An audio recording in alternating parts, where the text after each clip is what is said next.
Ya, baiklah, tanpa mengurangi rasa hormat, saya persilakan kepada Ibu Prof untuk memaparkan materinya terkait mendorong agroekologi untuk mewujudkan kedaulatan pangan dan lingkungan.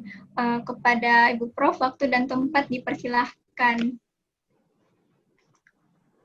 Terima kasih banyak atas kesempatan yang sangat terhormat ini. Ini adalah satu judul yang sangat tren, terutama di masa pandemi ini. Akan judul ini mungkin istilah agroekologi yang pertama dipakai di lingkungan Fakultas Pertanian. Walaupun kita ini pertanian sebenarnya, biasanya kita cenderung kepada kata-kata yang pertanian berkelanjutan, sustainable agriculture, tapi ini lebih istilah yang lebih mengena. Saya mulai saja. Jadi yang pertama adalah bahwa kata agroekologi sendiri ini adalah suatu usaha memanfaatkan prinsip dasar ekologi. Ekologi itu ilmu tentang hubungan antara organisme dengan lingkungannya. Organisme ini termasuk manusia, untuk menghasilkan produksi pertanian secara berkelanjutan. Jadi kita harus paham dulu hubungan antara organisme ini, antara manusia juga dengan lingkungannya. Barulah kita berpikir pertanian seperti apa yang bagus di situ. Banyak teknik pertanian yang menghasilkan yang tinggi dan lain-lain, tetapi mungkin tidak cocok dengan karakter manusianya, belum juga dengan bakteri yang ada di situ dan segala macam makhluk hidup yang ada di situ. Mungkin ada tanaman yang bagus sekali, tapi sapi suka sekali makan, jadinya kan sulit untuk dibudidayakan di situ. Kemudian kita masuk, maaf ini saya sengaja ambil bahasa Inggrisnya supaya lebih, saya pikir ini forumnya kan mahasiswa semua ya. Jadi ini adalah integrated approach. Jadi sebenarnya di situ ada kata ekologi dan sosial konsep. Jadi memang kalau kita menggunakan istilah agroekologi, maka manusia dan sosial budaya di dalamnya itu tidak bisa dipisahkan. Kemudian itu artinya mencari interaksi antara tanamannya, binatangnya, manusianya, dan mengambil keseluruhan lingkungan di situ untuk menentukan suatu jenis tanaman yang menghasilkan pangan. Jadi tidak sekedar karena tanaman ini mahal atau produksinya tinggi, tidak seperti itu. Kita sekarang tidak berpikir untuk memperoleh produksi yang tinggi, tetapi suatu produksi yang membahagiakan semua orang. Ini tidak mudah sebenarnya. Kita lanjut saja supaya kita bisa lebih paham. Jadi sebenarnya yang disebut agroekologi itu bukan sesuatu yang baru. Sudah dalam literatur ilmiah sudah ditemukan istilah ini digunakan sejak tahun 1920. Dan biasanya ini digunakan pada usaha-usaha pertanian keluarga. Saya kira di Indonesia juga kebanyakan pertanian ini kita kerjakan masih satu keluarga. Semuanya ikut di situ, semuanya pergi ke lahan. Apakah ada pembagian tugas, ada yang mencangkul, ada yang memetik, ada yang menanam, itu tetapi biasanya masih bersifat keluarga. Dan itu termasuk dalam konsep ekologi. Nah, sekarang kita membahas kata yang kedua, kedaulatan pangan. Saya juga senang karena digunakan istilah ini. Biasanya kan kita cuma berkutat di ketahanan pangan, tapi ini kedaulatan. Kalau ketahanan pangan itu adalah usaha, terutama pemerintah, agar kita selalu punya makanan, apapun yang terjadi, bencana apapun yang ada, apakah itu bencana iklim, kekeringan, atau banjir, atau bencana-bencana lainnya, dan sekarang ini pandemi COVID-19, pangan harus selalu ada. Itu ketahanan. Tetapi kalau kedaulatan pangan, itu artinya kita menyediakan pangan tanpa mengorbankan petani. Kalau kita mau jujur, sekarang ini kita makan dengan mengorbankan petani. Petani padi adalah orang-orang yang penghasilannya paling rendah. Jadi sebenarnya tidak adil kalau harganya cuma sekian, harga berasnya cuma sekian. Cuman tidak bisa juga harga beras ditingkatkan karena nanti banyak yang tidak mampu beli. Jadi itu berarti sekarang kita memproduksi pangan dengan mengorbankan petani. Kita belum berdaulat karena petani belum sejahtera. Seharusnya kalau kita memperoleh sesuatu dari orang itu, maka dia harusnya sejahtera. Kita makan misalnya coklat, maka pasti pabrik coklatnya itu kaya. Kita naik mobil, maka pemilik pabrik mobilnya itu sudah bagus penghidupannya. Tapi kita makan beras, padahal petaninya masih miskin. Kita belum berdaulat. Nah, yang di bawah ini adalah cara-cara, ini saya kutip dari ITS yang terbaru membicarakan tentang usulan kerja kepada Presiden. Jadi, tapi saya kira tidak perlu kita bahas di sini. Ini adalah salah satu cara yang dianjurkan. Tetapi ada yang penting di sini, subsidi pupuk. Ini biar petani itu mendapat subsidi harga pupuk yang lebih murah karena pupuknya diberi subsidi oleh pemerintah. Tapi bukan ke petaninya, ke pabrik pupuk. Jadi ini minta dialihkan, tapi ternyata tidak dialihkan juga subsidinya ke pemerintah. Kalau di Jepang misalnya, pemerintah membeli beras dari petani dengan harga mahal, ada masanya ya, sekarang sudah tidak, sekarang mereka sudah mampu bersaing. Ada masanya di mana pemerintah memberi beras dari petani dengan harga mahal, kemudian menyebarkannya di pasar dengan harga yang lebih murah. Sebenarnya ini adalah fungsi dolok,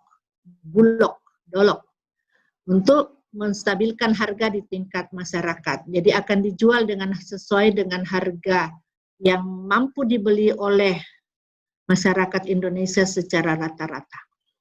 Tetapi sekarang subsidi diharapkan itu, tapi subsidinya diberikan ke pabrik pupuk. Ini yang paling pertama mungkin yang harus diperbaiki.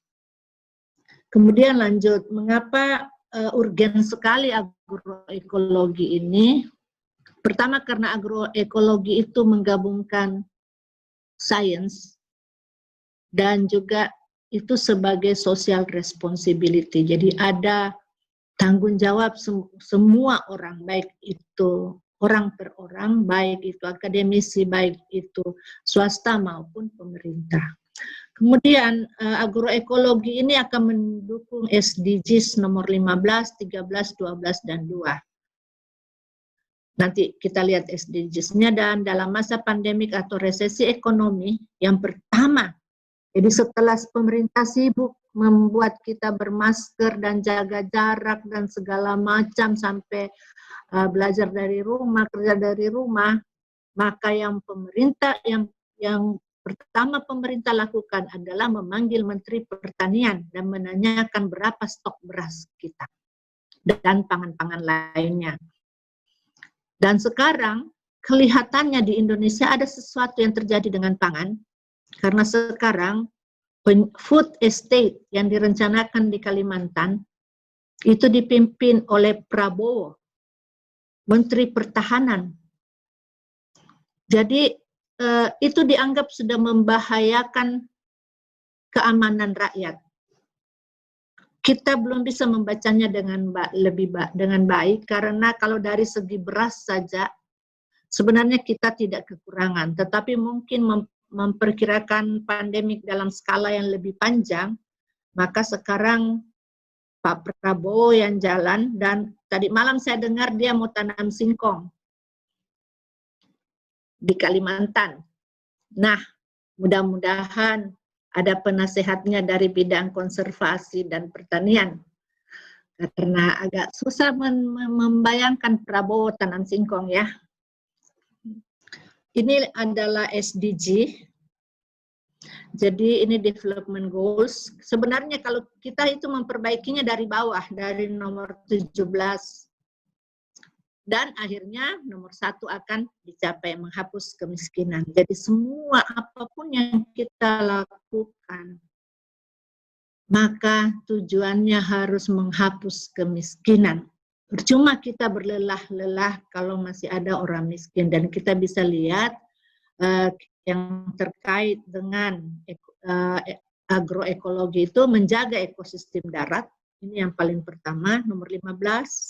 Kemudian penanganan perubahan iklim, ini termasuk terkait erat sekali. Dan kemudian nomor 12 juga konsumsi dan produksi yang bertanggung jawab. Jadi tidak sekedar makan, tidak sekedar kita bisa menghasilkan banyak beras, kita bisa menanam padi yang luas, tetapi dengan bahan kimia yang tercemar dan lain-lain, dengan mengorbankan petani itu sebenarnya sangat tidak bertanggung jawab. Kemudian dengan demikian kita akan sampai kepada nomor 2, mengakhiri kelaparan dan akhirnya menghapus kemiskinan. Mungkin kita bersyukur di Indonesia kita sudah tidak banyak mendengar ya orang kelaparan, mungkin gotong royong kita itu dan saling tolong menolong dari segi agama kita cukup kuat, kita tidak banyak lagi mendengar ada yang kelaparan. Jadi ini adalah suatu pertanaman yang menerapkan prinsip agroekologi. Jadi tidak kakao semua, dibabat semua sampai rumput-rumputnya lain-lain, tidak ada yang dibiarkan hidup. Tetapi ini semua tanaman yang sejak awal ada di situ, dibiarkan sebagian yang tidak terlalu merugikan bagi kakaonya. Jadi ini saya bawa mahasiswa Jepang ke situ untuk praktek lapang, kemudian setelah itu mereka diminta presentasi. Ada salah satu yang presentasinya hanya 1 lembar kertas, flip chart, dia tulis di situ, saya kira saya akan mendapatkan pertanaman kakao di tengah hutan. Tetapi ternyata saya mendapatkan hutan di tengah-tengah kebun kakao. Beda ya. Jadi kebun kakaonya sendiri itu adalah hutan. Seperti hutan kesannya. Inilah yang disebut agroekologi, salah satu contoh.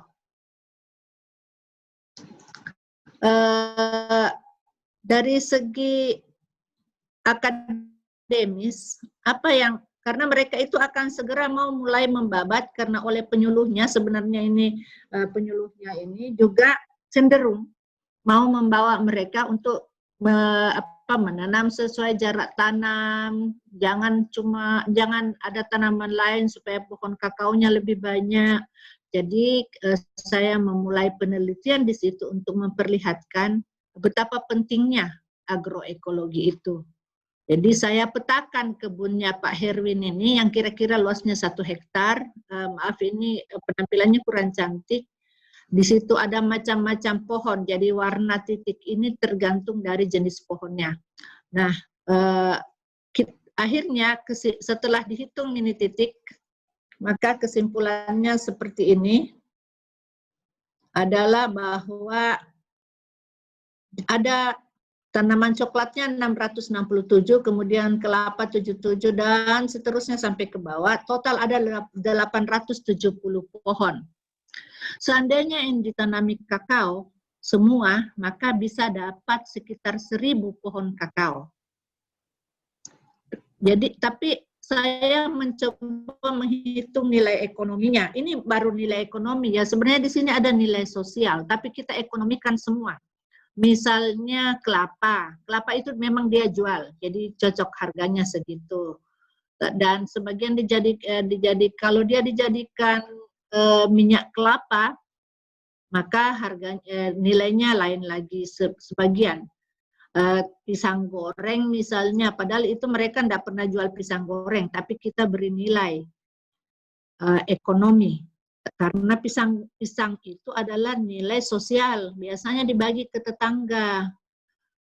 Misalnya cabai, langsat, pepaya, mangga itu biasanya untuk dibagi ke tetangga. Itu nilai sosial. Tetapi kalau kita masukkan nilai ekonomi, maka sebenarnya penghasilan dari hutan kakao ini sebenarnya hampir 50 juta, 49 juta sekian.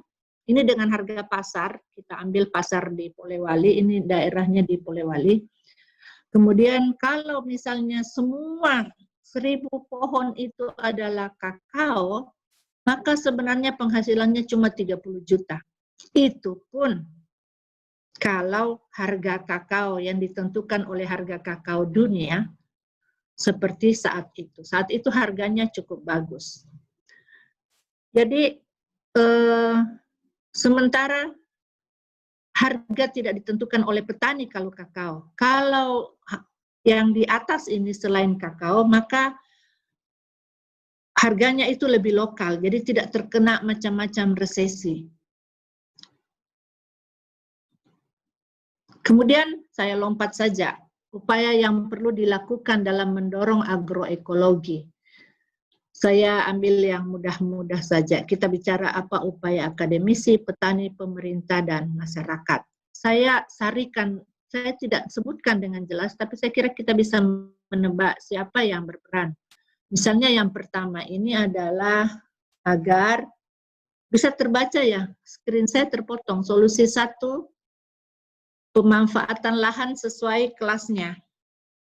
Jadi pemanfaatan lahan itu sebenarnya kalau dari segi pertanian itu memiliki kelasnya sendiri. Jadi saya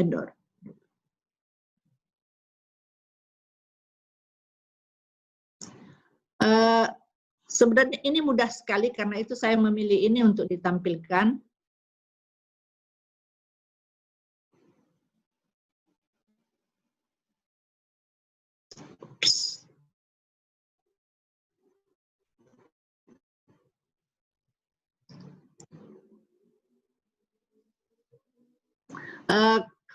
Lahan itu dikelaskan mulai dari kelas 1 sampai kelas 8. Mudah, makin ke atas makin tinggi, kecuali kelas 5 itu mungkin saja dia itu lebih tidak miring dibandingkan dengan kelas-kelas lainnya. Jadi ada kelas 1, kalau dikatakan orang pertanian itu harusnya bertanam di lahan kelas 1 dan kelas 2 saja. Kalau dia mau ke kelas 3 dia butuh teknologi yang lebih berat. Tetapi untuk ke kelas 5 ini biasanya lahan-lahan yang sering banjir atau sering kena air laut, salinitasnya tinggi, ini masukkan kelas 5. Kelas 6, 7, 8 ini sudah mulai berbukit, 8 bergunung. Kalau miringnya seperti ini maka dilarang menanam tanaman semusim. Artinya yang dicabut, dipanen setiap 3 bulan, setiap tahun, ini akan merusak lahan. Jadi kalau misalnya masih mangga dan lain-lain yang bertanaman tahunan yang menetap, ini mungkin masih bisa diizinkan. Jadi harus sesuai dengan kemampuan. Kalau kita beri seseorang pekerjaan yang tidak sesuai dengan kemampuannya, maka hasilnya akan sangat-sangat rendah. Demikian pula lahan. Ini yang harus disosialisasikan oleh akademisi kepada pemerintah terutama dan kepada petani. Karena petani pun kalau mereka paksakan bertani di lahan begini, biasanya mulai tahun ke-6 maka produksinya akan mulai rendah. Awalnya mungkin memang masih bagus karena masih cukup subur, tetapi kalau sudah terjadi erosi dan lain-lain, maka tahun ke-5 ada cerita bagus tentang penanaman kentang di Malino yang sangat-sangat sukses, tetapi ternyata hanya 5 tahun. Makanya tidak heran bahwa petaninya yang berasal dari Jawa Barat itu tidak pernah beli lahan, dia cuma sewa. Karena ternyata dia tahu bahwa dia hanya bisa mendapatkan produksi yang tinggi hanya dalam beberapa tahun saja. Setelah itu rusak, tidak bisa diapa-apakan lagi. Ini adalah contoh foto-foto lahan yang rusak. Seperti inilah. Dan ini banyak sekali. 1/5 dari lahan-lahan kita di Indonesia ini sudah mendekati ini atau banyak yang sudah seperti ini. Kemudian solusi kedua adalah perubahan paradigma dari uniformity to diversity. Itu tadi contohnya di kebun kakao. Jangan cuma tanam kakao saja. Jangan rakus dengan hasil kakao. Ingat juga hasilnya tanaman lain. Karena kalau harga kakao jatuh, maka masih bisa jual kelapa. Masih bisa jual pisang goreng. Dan seterusnya. Karena harga kakao ini harga ditentukan oleh harga dunia. Jadi kalau semua orang kelaparan, tidak ada orang beli coklat. Iya kan? Kita kalau sudah punya uang sisa sedikit kan pasti belinya beras, bukan coklat. Jadi uniformity, jadi keseragaman ke diversity. Jadi harus macam-macam. Sama dengan kita. Jangan cuma kenyang kalau makan nasi, harusnya kenyang juga kalau makan mie atau spaghetti atau ubi atau sagu atau apa saja. Itu membuat kita resilience, kita bisa bertahan. Kemudian yang solusi 3 adalah transisi dari semua tipe pertanian. Mulai dari subsistence yang sangat-sangat konvensional, bukan tradisional ya, tradisi selalu bagus.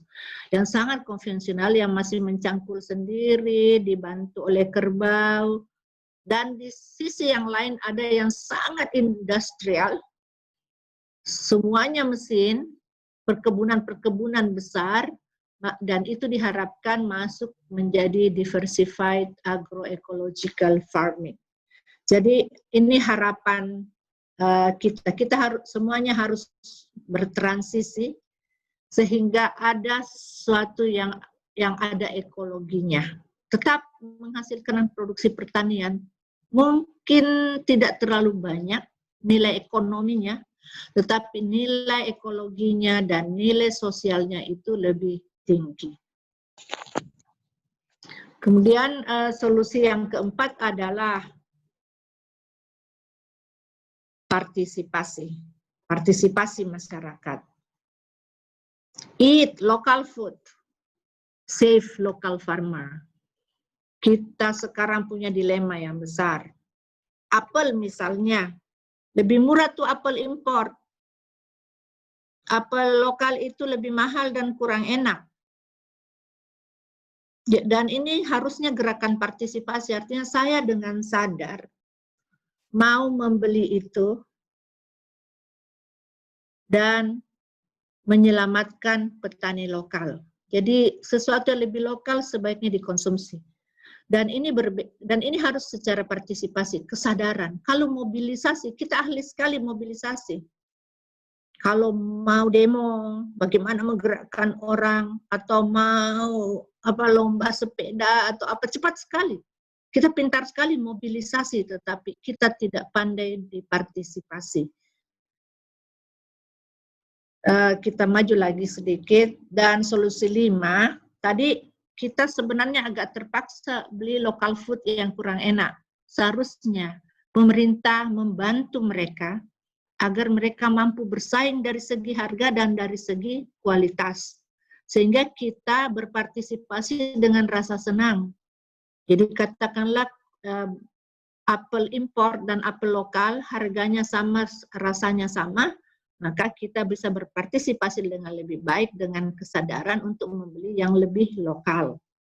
Jadi bukan hanya karena lokal, tapi karena memang mereka sudah menjadi enak, sudah lebih berkualitas karena dibantu oleh pemerintah dan juga oleh yang lain-lainnya. Jadi mereka harus memiliki daya saing juga produk-produk ini. Mereka harus punya keunikan atau kearifan lokal, misalnya apel ini sedikit lebih mahal, tetapi saya tanam secara organik. Rasanya mungkin tidak terlalu enak, tetapi lebih sehat, meningkatkan imunitas, or whatever alasannya. Ini adalah foto di Malino, binaan saya yang menanam padi organik. Sekarang kami punya beras merah organik, sehingga dan ternyata banyak yang mau beli. Bukan soal harga, harganya saya jual dengan harga 30.000 per kilo. Saya masih punya loh produknya di sini.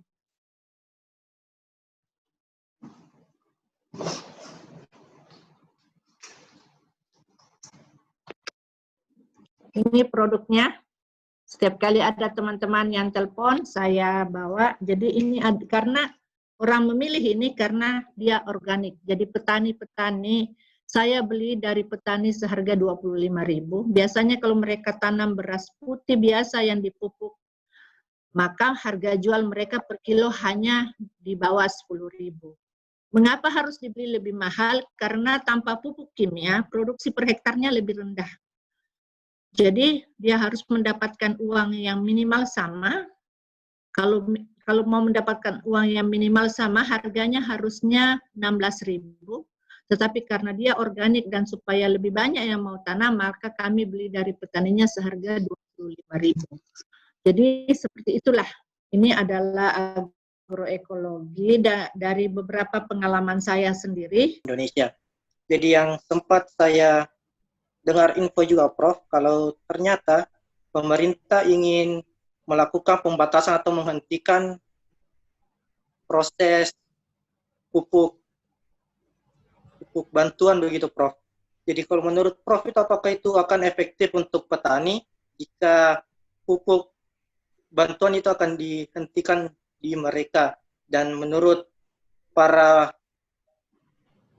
akademis dan sempat saya dengar di dosen-dosen bahwa ternyata semakin pemerintah memberikan bantuan, maka dapat dikatakan petani itu manja, jadi produksi yang mereka hasilkan itu rendah begitu. Jadi bagaimana kira-kira pandangan Prof terkait hal itu jika kita ingin melakukan atau melakukan kedaulatan pangan di Indonesia, jika hal-hal yang mendasar terkait dengan pemberhentian subsidi pupuk ini dilakukan oleh pemerintah ke petani.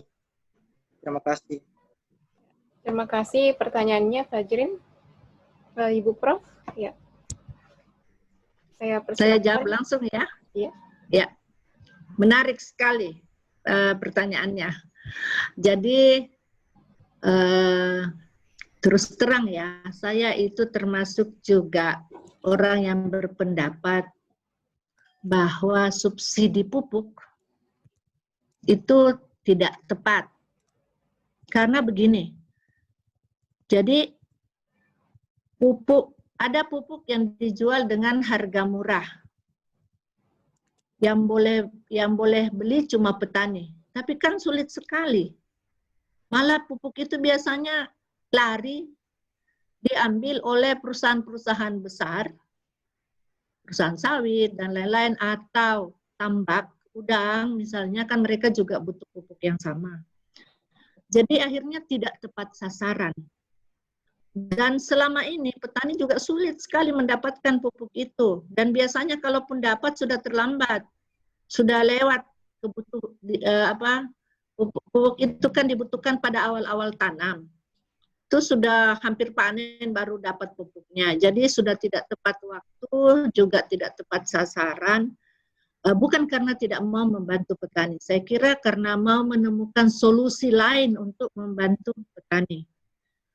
Tetapi memang mungkin kalau kita selalu memberikan sesuatu pada orang, itu memang mungkin tidak terlalu mendidik. Mereka harus dibantu supaya bisa bersaing. Dan solusi yang paling mudah dilakukan seperti yang saya contohkan tadi adalah, biarpun mereka harus beli pupuk dengan harga lebih mahal, kalau pemerintah mau membeli berasnya dengan harga juga yang lebih mahal, kan bisa saja. Jadi yang penting ada yang mau beli beras saya ini 30.000, dan petani yang saya bermitra tidak saya beri apa-apa. Saya hanya beri pengetahuan bagaimana membuat kompos, karena dia harus bertanam dengan kompos tanpa bahan kimia, dan bagaimana mengusir hama secara alami. Saya tidak beri sesuatu, tapi saya bilang, kalau kamu bawa beras ke saya bayar 25.000 per kilo. Jadi seperti itu, dan mereka mudah-mudahan hidupnya sudah lebih bagus ya. Jadi yang seperti itu. Jadi memang mungkin bukan juga karena petani itu jadi manja.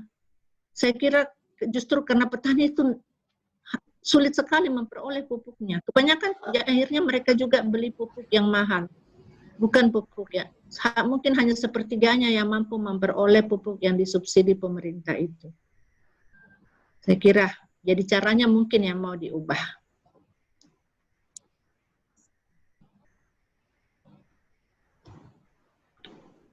Ya, sudah hadir moderator Cica.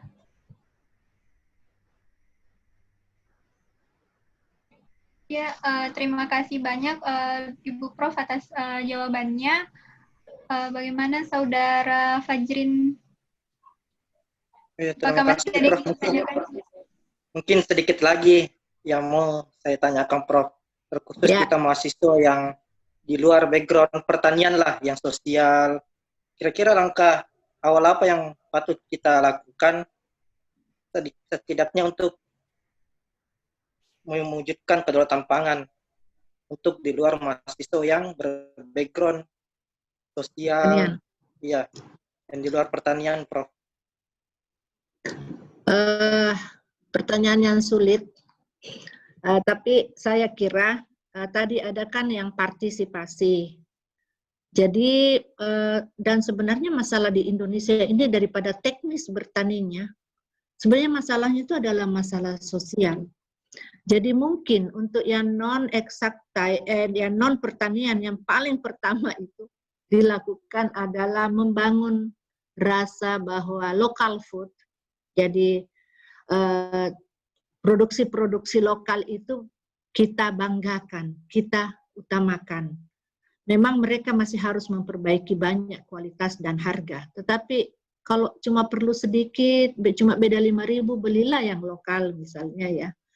Jadi saya kira itu partisipasi yang pertama. Yang kedua, meningkatkan kebanggaan. Jadi coba kalau ketemu petani, maka kita harus benar-benar menghargai apa yang mereka produksi. Luar biasa loh, dari 1 biji padi itu, mereka bisa buat beberapa pohon padi. Itu seperti magic. Kamu lempar 1 biji dan dia berbuah banyak sekali. Jadi kita menghargai produk lokal, jadi kita menghargai apa ya, dan ada yang lain, kalau bisa berinovasi ya buatlah supaya nilai tambahnya ada. Misalnya ada yang beli beras saya ini, kemudian dia buat nasi bungkus dengan beras merah.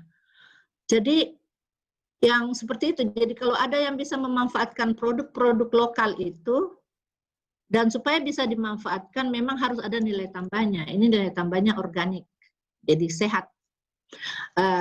Saya juga bergerak di bidang sagu misalnya. Bagaimana tolong jualkan sagunya supaya orang bangga makan sagu. Seperti itu saya kira. Jadi banyak sekali sebagai masyarakat biasa dan sebagai mahasiswa. Petani itu sangat bangga kalau dipuji oleh mahasiswa. Jadi makan dengan lahap apa yang mereka sajikan. Makan dengan lahap dan katakan ini enak, bagaimana ini ditanam dan lain-lain. Jadi kebanggaan sebagai petani itu belum terbangun di Indonesia. Begitu bilang petani pasti miskin. Petani kakao tadi Pak Herwin itu kaya sekali loh. Karena dia jual coklatnya ke Jepang. Itu cukup, Fajrin. Oh iya, Prof. Terima kasih. Ya, terima kasih banyak Ibu Prof atas jawabannya. Apakah ada pertanyaan lain dari teman-teman? Ada beberapa yang saya kenal ini ya, ada Adelvia, ada Fitgar, Membalik, ada siapa lagi?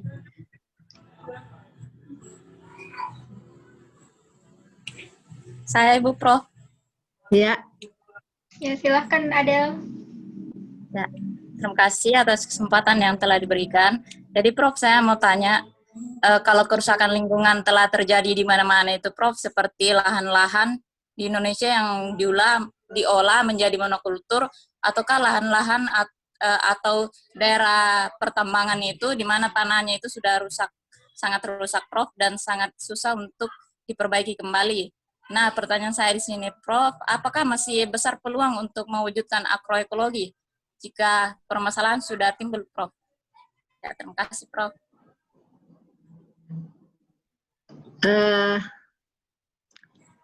Kalau misalnya ya, gara-gara kita tanam jagung di lereng gunung, yang mungkin bisa dijual sampai dapat beberapa juta, tapi itu mengakibatkan banjir, maka kerugiannya selalu jauh lebih besar. Dan itu sudah terjadi di banyak tempat. Bayangkan, hanya jagung yang dijual beberapa juta, kemudian sampai ada orang mati lagi, ada yang meninggal, ada yang jadi korban. Tapi yang tanam jagung juga tidak salah, tidak pernah ada yang kasih tahu dia bahwa akan terjadi kerusakan lahan dan akan terjadi banjir misalnya ya. Jadi lahan yang rusak, sebenarnya kata kuncinya ini yang kalian angkat, agroekologi. Kita perbaiki dengan agroekologi. Saya punya mahasiswa yang bekerja di PT Vale, lulusan ya, yang bekerja di PT Vale, dan saya bangga sekali beberapa tahun yang lalu saya ke sana bawa mahasiswa lain untuk praktek lapang dengan fasilitasi dia, dan dia menunjukkan pada saya, ini Prof, hutan yang sudah saya buat. Jadi di atas lahan tambang yang sudah dibalik itu, jadi kan di tambang itu bagian bawah ya, dia nikel. Di PT Vale itu nikel. Nikelnya itu kan ada di lapisan bawah, jadi harus digali dulu. Tapi karena dia berprinsip konservasi, maka lapisan paling atas yang subur itu disimpan di tempat lain, kemudian digali ke bawah, diambil tanah-tanah yang ada kandungan ornya, ada kandungan tercampur nikelnya untuk diproses. Baru kemudian nanti di bawahnya itu diisi kembali dengan segala macam, dengan potongan pohon dan segala, tapi terakhir dia kembalikan lapisan subur itu ke bagian atas, kemudian mulai bertanam. Membutuhkan waktu panjang, dia sudah menanamnya 15 tahun.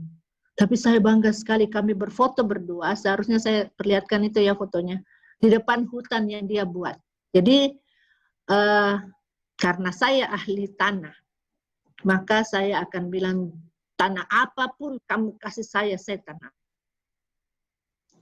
Apakah itu mudah atau sulit, mahal atau murah, cepat atau lambat, tapi pasti bisa saya jadikan kembali berproduksi. Jadi lahan yang sudah rusak pun bisa, tetapi luar biasa mahalnya. Dan sebelum sampai situ mungkin sudah ada bencana banyak yang ditimbulkannya. Kita tidak mau. Kita menghindari itu, kita mau dimitigasi. Sekarang kalau ada banjir, kita sibuk sekali 3 tahap. Angkat korbannya dan lain-lain, rumah sakit, dikasih bantuan, dikasih tenda dan lain-lain, tetapi tidak pernah ada tindakan mitigasi. Sebelumnya, banjir ini nanti, itu kan harusnya sudah tahu, jangan tanam di lereng, tapi tetap saja ini demi ekonomi, Bu. Ya ekonominya siapa? Karena ada cara bertani yang konservatif, yang agroekologis. Bisa, kalau diberitahu pada petani, tidak dilarang orang bertani. Tidak dilarang orang memanfaatkan lahan, tidak ada larangan. Tetapi caranya harus benar. Sama dengan kamu diberi sofa yang cantik, kan bukan untuk diinjak-injak atau lompat-lompat di atasnya kan. Ada caranya menggunakan supaya sofa itu awet. Ya, nah seperti itulah juga lahan. Jadi, bisa diperbaiki, don't worry. Banyak ahli tanah.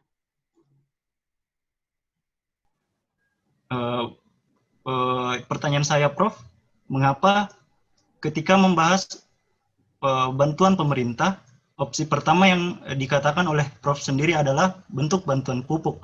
Mengapa tidak diberikan opsi lain seperti bentuk bantuan pembatasan produk impor dari luar negeri, atau bentuk bantuan atau bentuk kontribusi pemerintah yang lain agar produk yang dari hasil lokal Indonesia itu dapat dibeli secara lebih intensif oleh masyarakatnya sendiri. Seperti itu, Prof. Jadi saya sudah menyatakan tadi, saya termasuk yang tidak setuju ya dengan bantuan pupuk. Begini,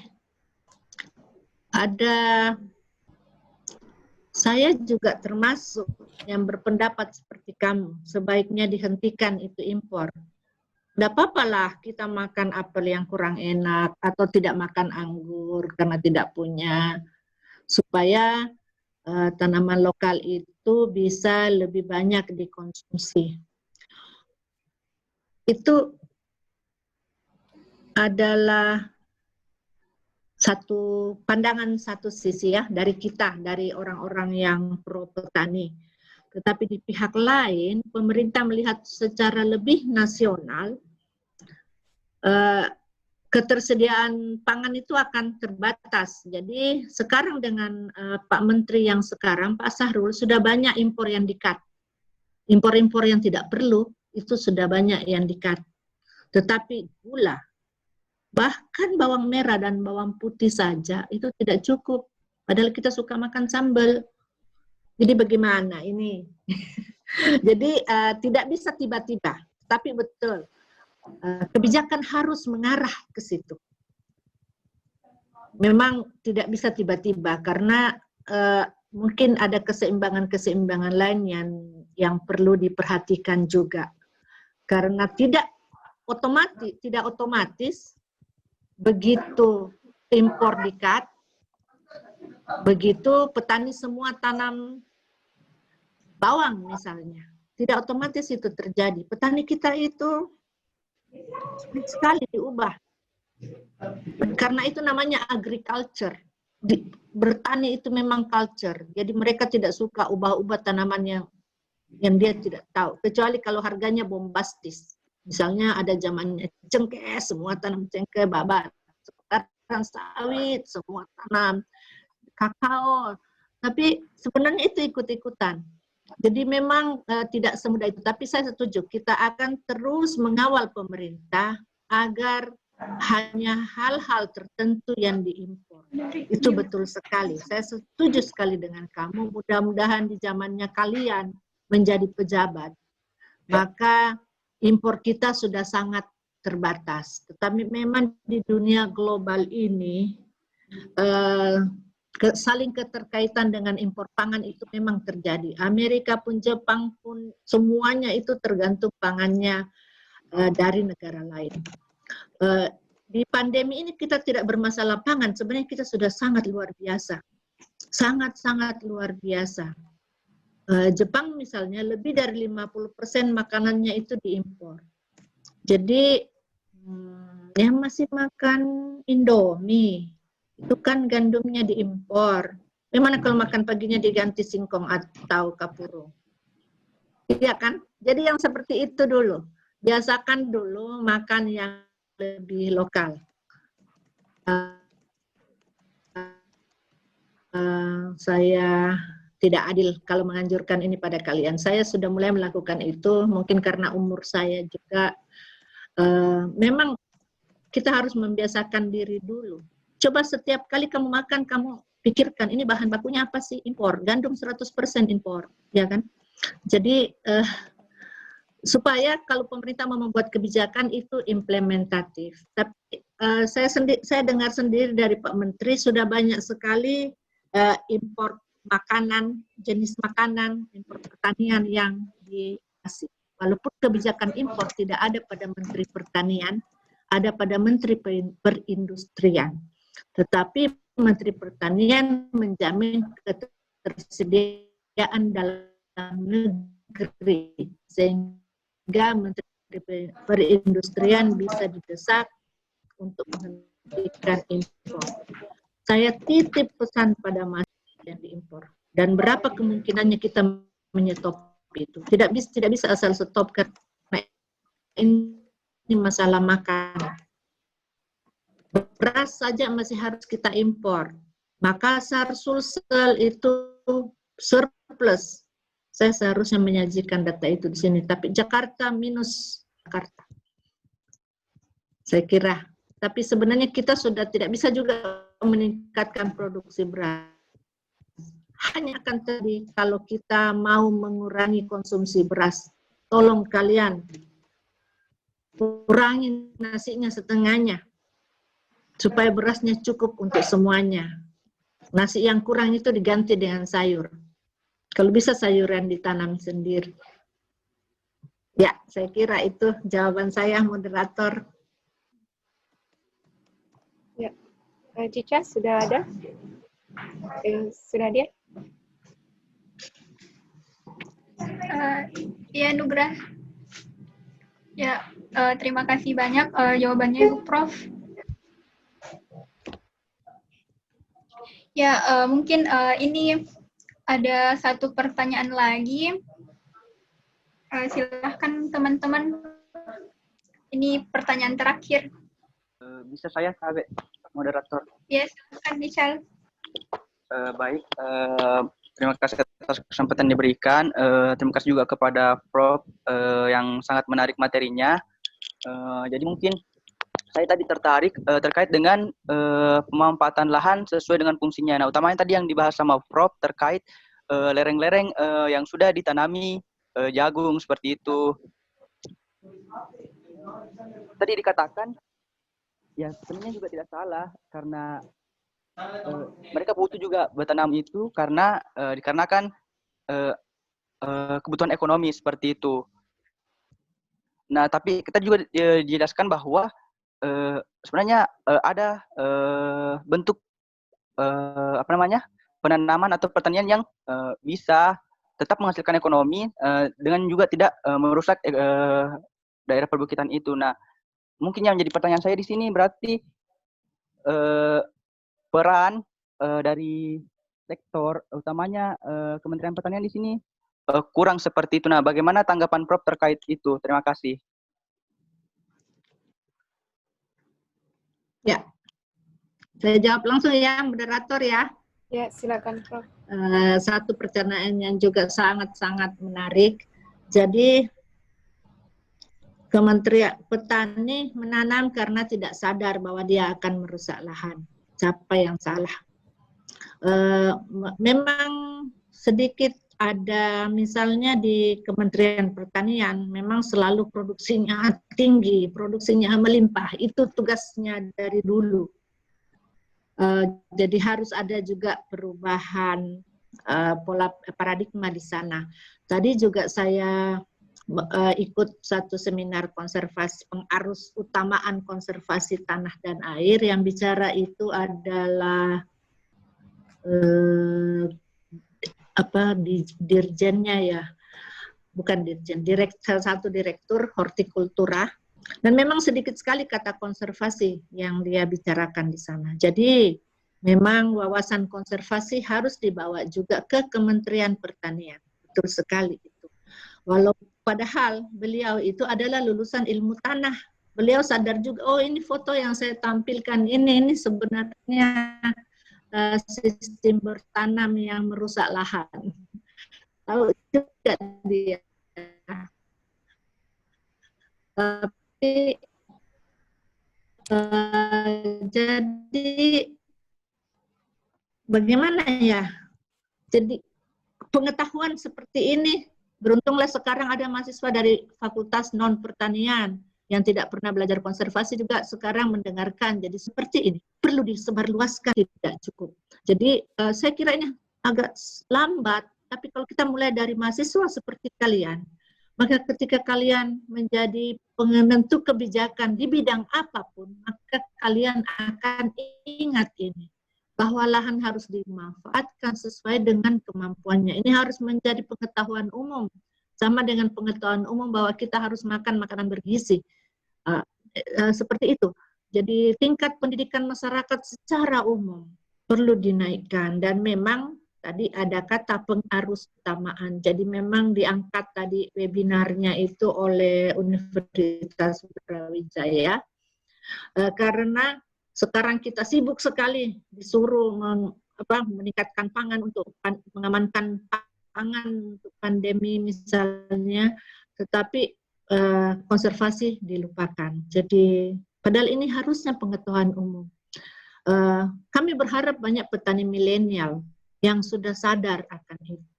Karena kalau petani yang sekarang mungkin mereka tidak punya, mungkin informasinya kurang, dan mungkin juga mereka hidupnya terlalu terlalu pas-pasan, tidak ada ruang, tidak ada space untuk memikirkan lingkungan dan orang-orang lain.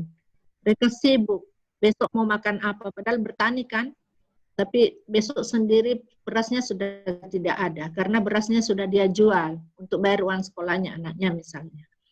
Jadi kita harus, inilah kegiatan seperti kalian ini saya kira bagus sekali, ini sangat menyenangkan karena dilakukan di kalangan muda. Kita menunggu petani milenial. Petani milenial itu tidak perlu bawa cangkul, cuma perlu bawa remote control dan sensor. Saya kira moderator. Ya. Terima kasih banyak Prof atas jawabannya. Saudara Ical, gimana? Sudah dipahami? Ya, mungkin terima kasih atas jawabannya, Prof. Satu lagi mungkin terkait karena kebetulan daerah saya, ya jujur saja, saya lihat secara langsung terkait itu tadi pemampatan daerah-daerah gunung ini disulap, dibabat semua pohon-pohonnya, kemudian diubah menjadi lahan pertanian jagung seperti itu. Nah, kira-kira kayak langkah seperti apa kira-kira atau bagaimana kayak itu tadi ubah bentuk agar bisa mengubah paradigma masyarakatnya ini bahwa oh ternyata kalau seperti ini bisa seperti ini dampaknya dan sebagainya seperti itu. Prof, terima kasih. Jagung itu musuhnya saya. Jagung dan kentang di pegunungan itu saya sedih sekali. Sebenarnya untuk jagung, kalau kita belum mau, yang terbaik itu mengubah komoditas. Banyak kan yang bisa ditanam di situ, ganti mangga, misalnya mangga mangga lokal yang terkenal.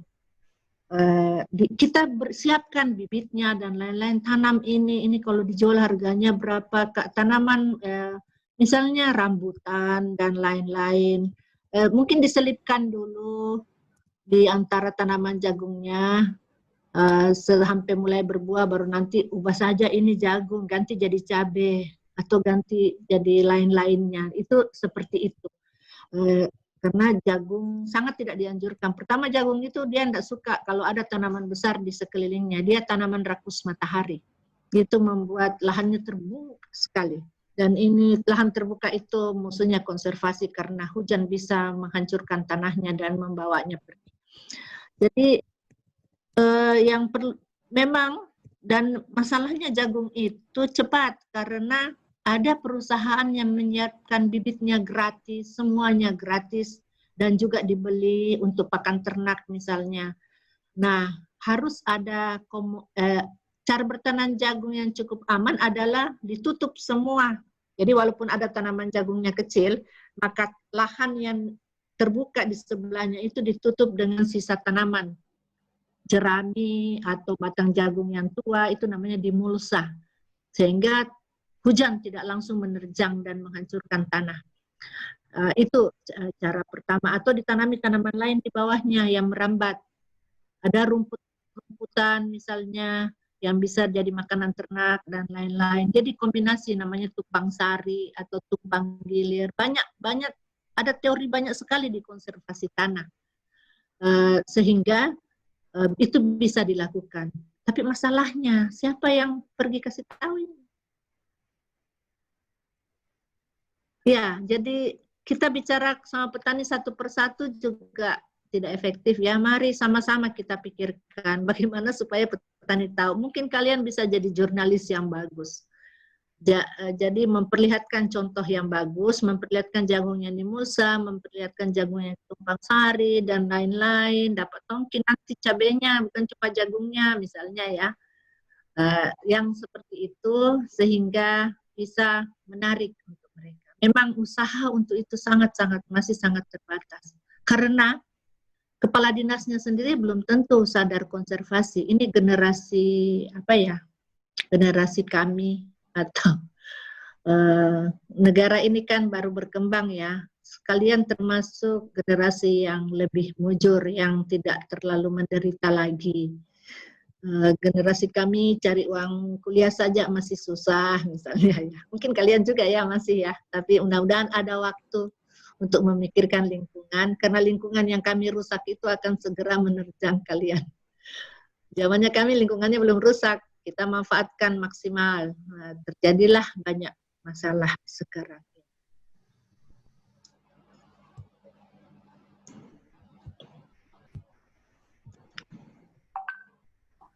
Sekian moderator. Ya, terima kasih banyak Ibu Prof atas jawabannya, dan itu juga tadi sebagai pertanyaan terakhir pada sesi diskusi Bincang Nalar kali ini. Nah, selanjutnya saya akan menyimpulkan diskusi ini. Jadi agroekologi itu memanfaatkan prinsip dasar ekologi untuk menghasilkan produksi pertanian secara berkelanjutan, dan juga urgensi penerapan agroekologi. Yang pertama, agroekologi itu adalah antara sains dan tanggung jawab sosial. Jadi bagaimana kita bisa tetap menyeimbangkan sains sekaligus juga punya tanggung jawab terhadap kehidupan sosial, kehidupan orang-orang lain. Yang kemudian agroekologi itu mencakup SDGs nomor 15, 13, 12, dan 2, dan juga dalam masa pandemi ini benteng utama itu adalah pangan. Nah, dan saya juga tadi tertarik dengan kata-katanya Ibu Prof, bagaimana kita menjadi jurnalis yang baik, karena saya sendiri juga merasa tercerahkan dengan menonton film-film dokumenter kayak Watchdog, terus juga Eagle yang dia itu memperlihatkan ada benteng pangan di daerah Ciptagelar di Sukabumi, yang dia itu bisa berdaulat pangannya, bisa punya cadangan pangan sampai 3 tahun ke depan. Ya, saya harap diskusi-diskusi seperti ini bisa terus dilaksanakan supaya kita bisa lebih sadar terkait lingkungan ini. Ya, mungkin ada closing statement dari Ibu Prof. Silahkan, Bu. Terima kasih banyak. Closing statement saya itu sebenarnya ayo makan pangan lokal. Yang pertama, jangan tergantung pada mie dan roti dan juga nasi. Cobalah makan makanan pangan yang lain pengganti nasi. Sekarang kan sudah bisa ganti nasi dengan Indomie, tapi sebaiknya jangan. Sebaiknya gantinya dengan kapurung atau ubi goreng atau ubi rebus, pisang rebus, dan harus cukup kenyang dengan itu. Itu adalah, karena itu akan mendorong semuanya. Akan mendorong kesehatan dan akan mendorong produksi pangan yang sehat sehingga mampu bersaing. Jadi, hanya itu yang mau saya sampaikan, dan perkenankan juga saya mengucapkan apresiasi yang sangat-sangat tinggi kepada UKM KPI Unhas ini. Ini bahkan pertanyaan yang saya peroleh pun itu sangat berkualitas. Terima kasih banyak untuk memberi saya semangat dan untuk ikut melibatkan saya pada kegiatan kalian ini. Saya sungguh merasakan suatu kehormatan. Tetaplah berkarya.